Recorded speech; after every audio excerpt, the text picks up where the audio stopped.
class 11th. How are you all? You are most welcome to my YouTube channel Just Commerce.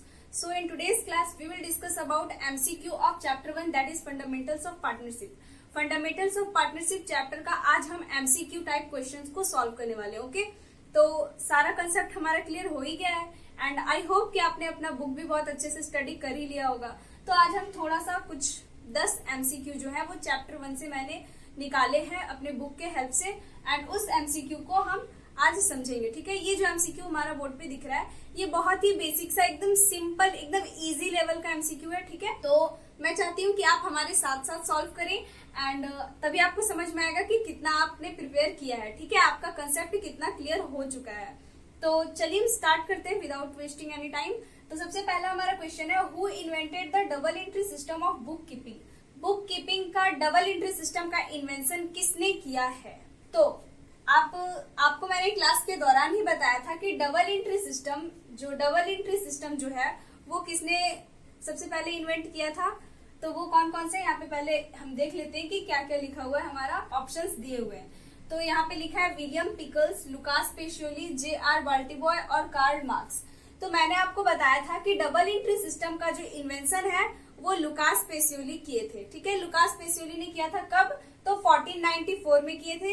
And Lucas पेशियोली कौन थे and कहाँ के थे. तो Lucas पेशियोली एक बहुत ही बड़े फिलोसफर एंड मैथमेटिशियन थे. कहाँ के, तो वो इटली के रहने वाले थे. ठीक है, इटली के थे एंड 1494 में उन्होंने अपना कुछ बुक्स पब्लिश किया था, मैथमेटिक्स, प्रपोर्शन, ये सबसे रिलेटेड. एंड उसी बुक में उन्होंने बुक कीपिंग का double entry system of book keeping के बारे में बताया था. ठीक है, इसलिए फर्स्ट नंबर का हमारा आंसर हो जाता है लुकास पेशियोली. तो टिक आउट कर लो, फर्स्ट नंबर लुकास पेशियोली. अब आप में से मुझे ये बताना सभी लोग कि किसका कितना करेक्ट हुआ है. ठीक है, नेक्स्ट क्वेश्चन हमारा है, when the first book on book keeping published. तो इसका आंसर तो अभी मैंने दिया कि first time double entry system का बुक जो है वो लुकास पेशियोली ने 1494 में पब्लिश किया था. कब, 1494. तो यहाँ पे ऑप्शन है आपका 1494, 1496, इतना क्या देखना, फर्स्ट ऑप्शन है हमारा 1494. तो 1494 टिक आउट कर लो सब. ठीक है, नेक्स्ट क्वेश्चन, अकाउंटिंग इज क्या है. Accounting, yes, it is very important. Accounting क्या है, an art, a science, both A and B, मतलब बोथ साइंस एंड आर्ट्स दोनों है, या फिर डी नन ऑफ दीज. तो सोचिए आप सभी क्या है अकाउंटिंग क्या है. सोच लिया, आई होप कि आपने सोच लिया. तो मैं यहाँ पे आपको बताना चाहती हूँ कि अकाउंटिंग क्या है, आर्ट है, साइंस है, या क्या है. तो आपका आंसर है C number, both, art and science both. क्यों, तो अकाउंटिंग एक आर्ट है क्योंकि अकाउंटिंग करने का बहुत सारा अलग अलग टेक्निक्स एंड प्रोसीड्योर्स हैं एंड बहुत सारे टेक्निक्स होने के कारण से अलग अलग तरीके से सारे अकाउंटेंट्स जो है वो अकाउंटिंग करते हैं. तो that is art. And science क्या है, तो साइंस क्या होता है, जिसका अपना कोई रूल एंड रेगुलेशंस, अपना लॉ होता है, अपना लॉ फॉलो करता है. तो यस, अकाउंटिंग का भी अपना लॉ है. विदाउट लॉ हम लोग अकाउंटिंग को कोई भी चीज का अकाउंटिंग नहीं कर सकते, हमें उस लॉ के अनुसार ही करना होगा. ठीक है, तो इसीलिए accounting is an art and as well as science also. Okay, चलिए नेक्स्ट क्वेश्चन. नेक्स्ट क्या है, book keeping means, book keeping का मतलब क्या है, to keep the books, book को रखना, to keep the books in office, या फिर बुक को ऑफिस में रखना, to maintain business transactions in book, या फिर कोई भी बिजनेस ट्रांजेक्शंस को बुक में मेंटेन करना, या फिर नन ऑफ दिस. तो बताइए इसका आंसर क्या होगा. तो यस, इसका आंसर है to maintain business transactions in book. Yes, book keeping का मतलब है, बुक कीपिंग या आप इसे अकाउंटिंग भी बोल सकते हैं, कोई भी बिजनेस ट्रांजेक्शंस बोले तो फाइनेंशियल ट्रांजेक्शन, ऐसे ट्रांजेक्शन जो मॉनेटरी टर्म में होते हैं, तो उन्हें हमें रिकॉर्ड करना होता है एंड उन्हें हम बुक में रिकॉर्ड करते हैं. That is called book keeping. ठीक है, तो इसलिए इसका आंसर जो है वो सी नंबर हो जाएगा, to maintain business transactions in book, business transactions को बुक में रिकॉर्ड करना. चलिए, तो नेक्स्ट क्वेश्चन क्या है, which is the last step of accounting as a process of information. Information के प्रोसेस से हमारा अकाउंटिंग का सबसे लास्ट स्टेप क्या है. सबसे लास्ट स्टेप का बात यहाँ पे हो रहा है. ओके, एकदम एंड स्टेप. तो क्या है, क्या है ऑप्शन देख लेते हैं. Recording of data in the books of account, सबसे लास्ट में जो है वो रिकॉर्ड करेंगे हम, जितना भी फाइनेंशियल ट्रांजेक्शन है उसे हम अपने बुक में नोट करेंगे. कब, सबसे लास्ट में करते हैं क्या, नहीं, सबसे पहले होता है बल्कि ये काम, रिकॉर्डिंग का काम तो हम पहले ही कर लेते हैं. पहले एनालिसिस करते हैं, पहले एनालिसिस करते हैं कि कौन सा बिजनेस ट्रांजेक्शन है एंड कौन बिजनेस ट्रांजेक्शन नहीं है, एंड एनालिसिस करने के बाद हम उन्हें रिकॉर्ड करते हैं बुक में। तो ये तो हमारा स्टेप नहीं है, सबसे लास्ट स्टेप नहीं है, ठीक है। तो ये हो गया, ये पहला नंबर तो नहीं होगा, कट करो। Next, preparation of summaries in the form of financial statement. Summary बनाना, पहले रिकॉर्ड मतलब समरी तैयार करना फाइनेंशियल स्टेटमेंट का, ठीक है। जितना भी मतलब बैलेंस शीट वगैरह सारे बनाना, समरी बनाना मतलब छोटे छोटे रूप में बनाना, ठीक है। तो सबसे लास्ट में ये होगा क्या? नहीं, ये तो अकाउंटिंग करने से पहले ही हो जाता है, तो ये भी नहीं होगा। फिर है कम्युनिकेशन ऑफ इंफॉर्मेशन। जब भी अकाउंटिंग हो जाएगा, पूरा अच्छा तरीका से अकाउंटिंग का इंफॉर्मेशन तैयार हो जाएगा, तो उसे क्या करेंगे? उसके वेरियस यूजर्स तक पहुंचाएंगे, ठीक है। वेरियस यूजर्स तक कम्युनिकेट करेंगे। तो ये एक स्टेप हो सकता है, बट अभी हम पहले लास्ट स्टेप को भी, लास्ट ऑप्शन को भी देख लेते हैं। क्या है? Analysis and interpretation of information. Analysis का काम तो हम पहले ही कर लेते हैं, तो डी नंबर तो होगा नहीं, रह गया क्या? सी। तो यह सी होगा हमारा। सारा काम हो जाने के बाद, जितना भी अकाउंटिंग हम लोग कर लेते हैं, वो सारे अकाउंटिंग हो जाने के बाद जो हमें इंफॉर्मेशन तैयार मिलेगा, उस इंफॉर्मेशन को वेरियस यूजर्स तक पहुंचाना, ठीक है, सबसे लास्ट में। तो दैट इज कॉल्ड अकाउंटिंग। चलिए फिर क्या है?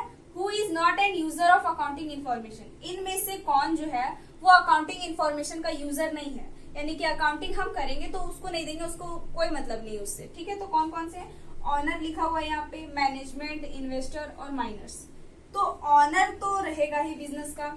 अगर बिजनेस के ऑनर को अपना बिजनेस का इंफॉर्मेशन नहीं मिलेगा कि उनका बिजनेस कैसे रन कर रहा है, क्या हो रहा है, क्या नहीं हो रहा है उनके बिजनेस में, ये उन्हें नहीं पता चलेगा, तो कैसे आगे बढ़ेगा बिजनेस? इसलिए इन्हें तो पता चलना है, ये तो होगा नहीं हमारा, ठीक है। Then management. मैनेजमेंट को भी पता चलना बहुत ही इंपॉर्टेंट है, वो भी जानेंगे कि बिजनेस का स्थिति कैसा है, तभी तो आगे काम करेंगे ना। तो मैनेजमेंट का भी नहीं होगा, मतलब मैनेजमेंट को चाहिए इंफॉर्मेशन अकाउंटिंग का।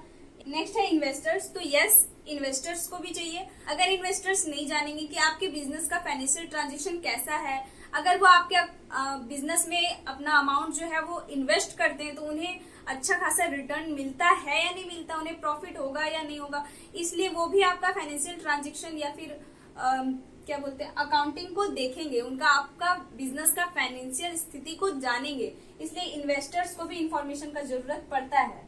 नेक्स्ट है माइनर्स। माइनर मतलब वैसे लोग जिनका भी एज 18 प्लस नहीं है, मतलब जो अभी अवयस्क हैं, छोटे बच्चे हम बोल सकते हैं। तो यस, माइनर्स को हम क्यों देंगे इंफॉर्मेशन? मान लेते हैं कि आप ही सब हैं एंड कोई आपको कोई भी कंपनी का अभी बिजनेस ट्रांजेक्शन, कोई भी कंपनी का फाइनेंशियल पोजीशन का जरूरत है क्या जानना? नहीं।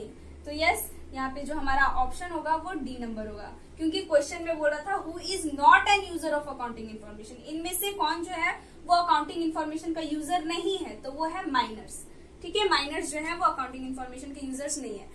एंड यहाँ पे ये जो क्वेश्चन है, ये मेरा कोई गेस किया हुआ क्वेश्चन नहीं है, ये बस ऐसे ही मैं इसलिए दे रही हूँ ताकि मुझे पता चले कि आपको कितना कॉन्सेप्ट याद है, ठीक है।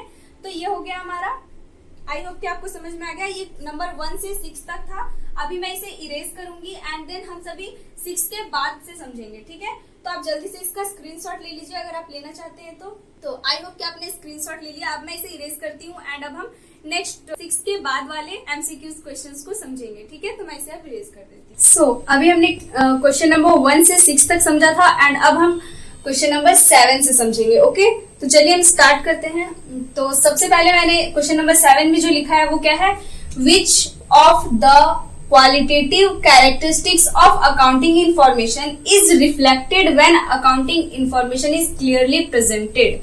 इसका मतलब ये है कि जब आप अकाउंटिंग कर लिए हैं, ठीक है, जब अकाउंटिंग का काम पूरा हो गया है एंड आपने उस अकाउंटिंग इंफॉर्मेशन जो आपको तैयार हुआ, उस इंफॉर्मेशन को कोई यूजर तक पहुंचाया, ठीक है। तो उस यूजर को सबसे पहले उसमें कौन सा गुण रहना चाहिए जो अच्छा, मतलब सबसे पहले उसमें कौन सा गुण होना चाहिए ये आपको बताना है। तो मैंने आपको क्वालिटेटिव कैरेक्टरिस्टिक्स जब बताया था उसमें मैंने आपको बताया था कि वो अंडरस्टैंडेबल होना चाहिए, मतलब कि समझ में आना चाहिए, एंड अंडरस्टैंडेबल के साथ साथ रिलेवेंस होना चाहिए, रिलायबल होना चाहिए एंड कंपेरेबल होना चाहिए, ठीक है, कंपेरेबिलिटी होना चाहिए उसमें।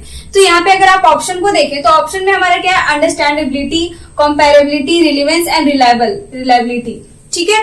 तो अब आप बोलेंगे कि यहाँ पे तो चारों कैरेक्टरिस्टिक्स हमारा दे दिया गया है, चारों क्वालिटेटिव कैरेक्टरिस्टिक्स है, तो हम इसमें सही आंसर कौन सा चूज करेंगे? तो इसमें सही आंसर आपको वही चूज करना है जो कि उसका एकदम मेन गुण हो। जैसे कि मान लेते हैं कि मैं अकाउंटेंट हूं एंड मैंने किसी कंपनी का अकाउंटिंग किया है, ठीक है। अकाउंटिंग करने के बाद उससे जो इन्फॉर्मेशन तैयार हुआ वो मैं आप सभी को दे रही हूँ, ठीक है। तो आप बताइए कि उसमें सबसे पहला जो आपको क्या दिखेगा? तो सबसे पहले जब आप उसे ओपन करेंगे तो वो आपको सबसे पहले तो समझ में आना चाहिए। समझ में आएगा, उसके बाद ही तो आप कंपेयर करेंगे, उसके बाद ही आप पता करेंगे वो रिलेवेंस है या नहीं, रिलायबल है या नहीं, ये उसके बाद ही ना पता करेंगे। इसलिए सबसे पहले आपको जो पता होना चाहिए वो क्या है? वो है अंडरस्टैंडेबिलिटी। सबसे पहले आपको वो समझ में आना चाहिए, उसके बाद ही आप आगे का प्रोसेस करेंगे। ओके, आई होप कि आप सभी को समझ में आ रहा। एंड इफ अगर आप सभी को नहीं समझ में आएगा तो प्लीज मुझसे दोबारा जरूर पूछना, ठीक है। तो नेक्स्ट है हमारा 8 नंबर में, users of accounting information include. इनमें से कौन कौन से ऐसे हैं जो यूजर्स हैं अकाउंटिंग इंफॉर्मेशन के? अभी जो कुछ देर पहले मैंने आपको क्वेश्चन बताया था उसमें मैंने आपको बताया था कि कौन कौन से यूजर्स नहीं है, एंड यहाँ पे क्वेश्चन अपोजिट है कि कौन कौन से यूजर हैं। ऑप्शन क्या है? क्रेडिटर्स, देन है lenders, customers, all of this. तो क्रेडिटर्स अकाउंटिंग इंफॉर्मेशन के यूजर्स हैं या नहीं? क्रेडिटर्स कौन होते हैं? जिन्हें हमें पैसे देने होते हैं, ठीक है, हम जिन्हें पैसे देंगे, ठीक है, मतलब फर्म या कंपनी जो है जिन्हें पैसे देगा। तो यस, कोई भी पर्सन हो, अगर आपसे वो उधार, अगर वो आपको उधार दे रहा है तो वो आपका स्थिति जानता है तभी आपको उधार दे रहा है। वो उसको विश्वास है कि आप उसे दे देंगे, आपके पास इतना क्षमता है, इतना मनी है कि आप उसे दे देंगे, ठीक है। तो क्रेडिटर्स तो होगा ही। लेंडर्स भी सेम वही है, उधार देने वाला, लेने वाला, ठीक है। देन है कस्टमर्स। यस, कस्टमर्स भी अकाउंटिंग इंफॉर्मेशन के यूजर्स हैं। कस्टमर्स भी जानेंगे कि आपका जो बिजनेस है वो अच्छा है, अच्छे तरीके से, मतलब उसका फाइनेंशियल पोजीशन अच्छा है, ठीक है। तो कस्टमर्स भी होते हैं, इसीलिए इसका ऑप्शन जो है वो ऑल ऑफ दीज हो जाएगा, ठीक है, all of these. Okay, next, at the end of financial year sale of goods worth ₹2 lakh. Okay, there was a closing stock of 10,000। This is, it means ये है कि एक फाइनेंशियल ईयर का ending date में, एंडिंग डेट मतलब सबसे last date जिसमें balance sheet prepare होता है, जिस डेट पे, एट द एंडिंग डेट उसका जो सेल ऑफ गुड्स कितना का हुआ? 2 लाख का, यानी कि 2 लाख का जो गुड्स है ना वो बेचा गया, ठीक है, बेचा गया। ध्यान से समझना इसे, 2 लाख का गुड्स बेचा गया। एंड फिर उसी दिन पता चला कि क्लोजिंग स्टॉक कितना बच गया है? क्लोजिंग स्टॉक 10,000 रुपीज का। तो अब ये क्या है? इवेंट है, ट्रांजेक्शन भी है, इवेंट भी है, या कुछ भी नहीं है? तो आपकी जानकारी के लिए मैं पहले आपको बता देती हूँ कि इवेंट एंड ट्रांजेक्शन क्या होते हैं। तो ट्रांजेक्शन का मतलब होता है, वैसे ट्रांजेक्शन का मतलब होता है वित्तीय लेन देन करना, मतलब ऐसा लेन देन जो मॉनेटरी टर्म में हो। जैसे कि मैं ये मार्कर परचेस करके लाई, तो ये मैं 25 रुपीज मुझे मार्कर का पे करना पड़ा, तब मुझे मार्कर मिला, तो इसमें 25 रुपीज मुझे पे करना पड़ा, ये मॉनेटरी लेन देन हुआ, ठीक है, मॉनेटरी टर्म में हुआ लेन देन। देन इवेंट क्या होता है? तो इवेंट का मतलब है किसी पर्टिकुलर डेट पे या किसी पर्टिकुलर समय में वो चीज अवेलेबल होना, या फिर आप बोल सकते हैं इवेंट का मतलब ट्रांजैक्शन का फाइनल रिजल्ट, ठीक है, ट्रांजैक्शन का रिजल्ट आप बोल सकते हैं, ठीक है, ट्रांजैक्शन का रिजल्ट, ट्रांजैक्शन करने पर क्या रिजल्ट आया।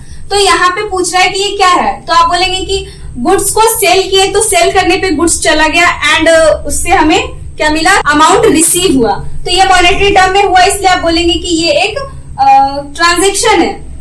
बट नहीं, ये ट्रांजैक्शन नहीं है, इट इज एन इवेंट। अब आप बोलेंगे हाउ, ये इवेंट कैसे है? तो मैं आपको बता देती हूँ कि यहाँ पे ये नहीं लिखा है कि उसी डेट पे पहले से 10,000 रुपीज अवेलेबल था, ऐसा नहीं लिखा है ना कि पहले से 10,000 रुपीज था। अगर ऐसा लिखा रहता कि 2 लाख का गुड्स सेल किए एंड बैलेंस शीट में 10,000 रुपीज पहले से था, तब वो ट्रांजैक्शन एंड इवेंट दोनों हो जाता।